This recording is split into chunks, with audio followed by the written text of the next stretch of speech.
There's a novel written for children that adults simply can't put down.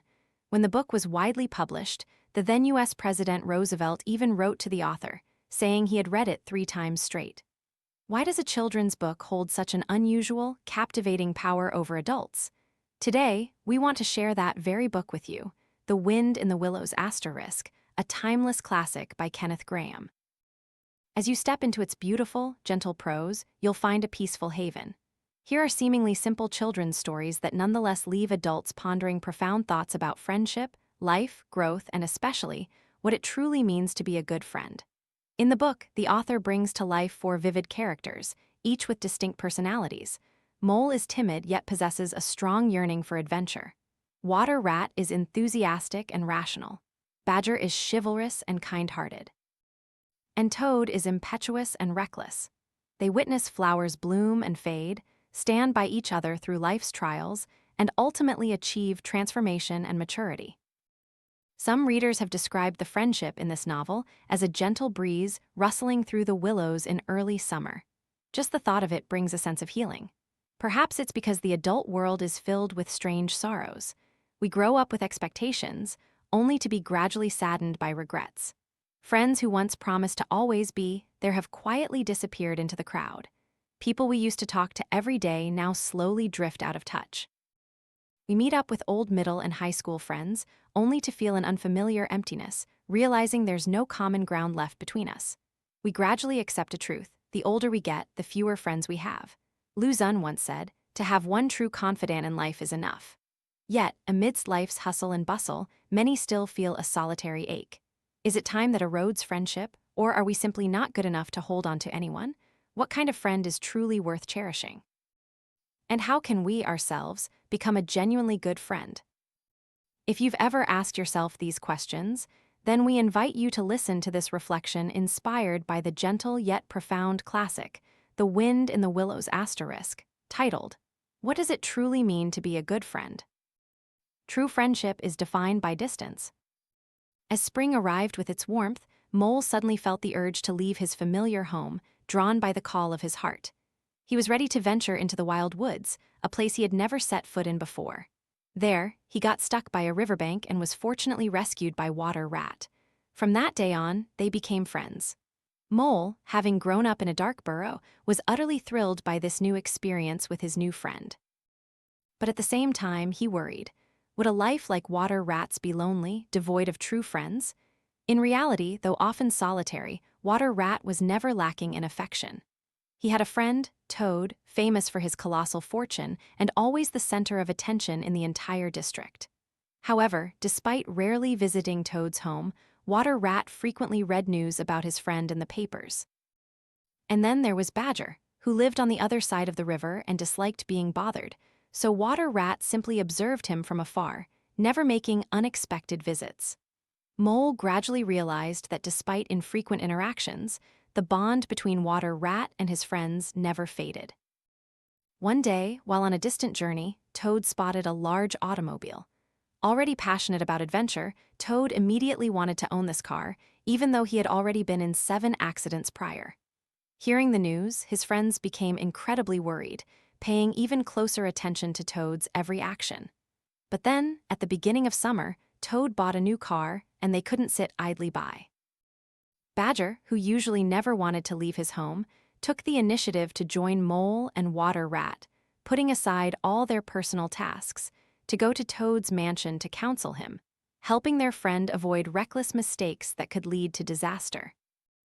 This simple story is, in fact, a core principle of friendship. Human connections need to be regulated by distance. That is the best way to love and bond. There's no need to be too close or too distant, just enough of a boundary. The writer Sanma once said, "Among all kinds of friends, the best kind is like fine tea, light yet not bland, fragrant yet not overpowering, with an aroma that gently wafts and flows like water."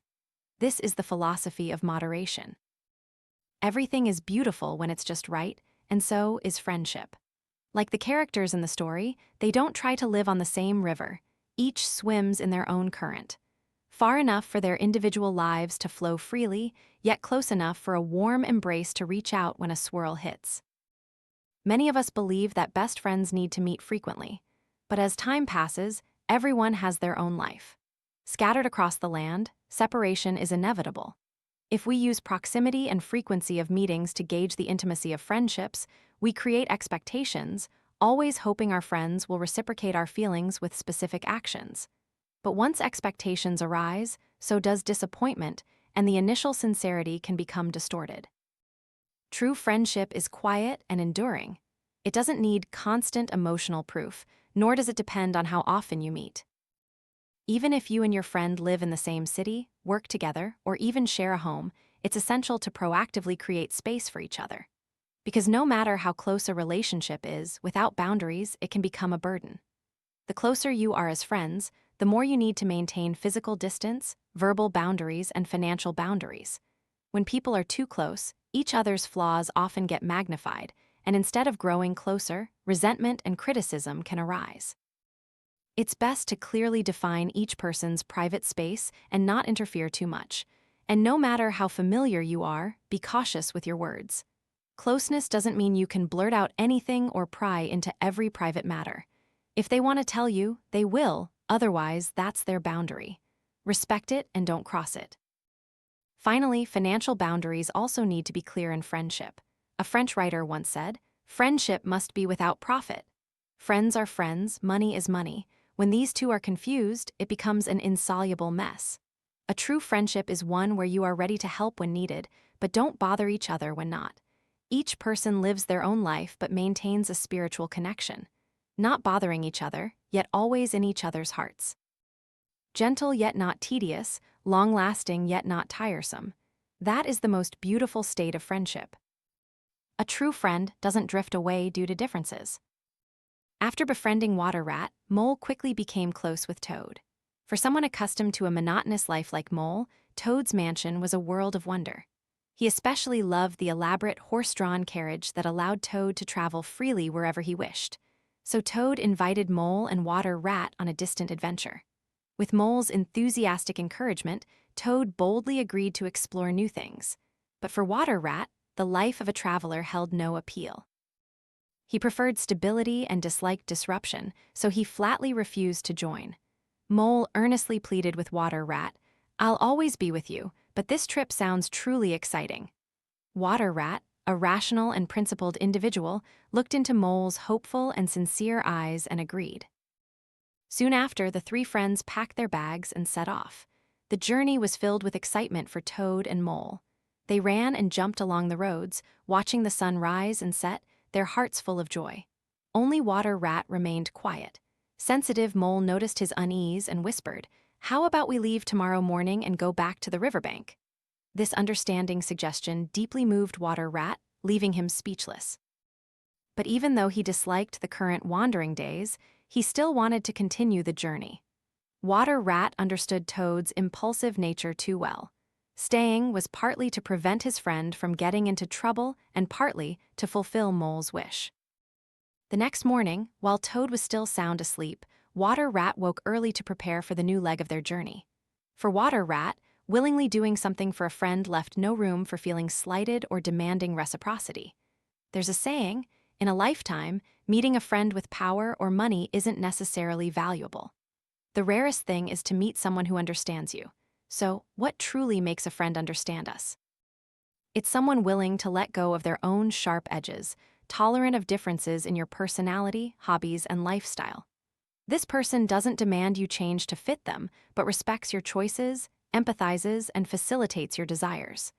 They can accompany you when you need them, advise you when you're wrong, without judgment or trying to fix you. The ancients once spoke of 4 types of false friends in the world: those who only know how to take, those who only know how to talk, those who only know how to flatter, and those who only know how to entertain. If we are not mindful, we can easily mistake closeness for true friendship. The one who only knows how to take is the type who always hopes to receive but rarely gives. The one who only knows how to talk is someone who always sees and points out your flaws, criticizes and suppresses you, leaving you exhausted and accumulating negative energy after every interaction. Such a relationship doesn't help you grow. It only drags you down with feelings of self-doubt. The one who only knows how to flatter is someone who constantly praises you without any real standard. If someone always speaks good of you, defends you even when you're wrong, this is certainly not healthy. Such a friendship will lull you into an illusion and hinder true growth. And the one who only knows how to entertain is someone who seeks you out for fun, entertainment, eating, drinking, or just killing time. When you face difficulties, they are often absent. For them, friendship is merely a means to fill temporary emptiness, not a long-term companionship. These 4 types of so-called friends all share one characteristic: they don't truly accept your whole self.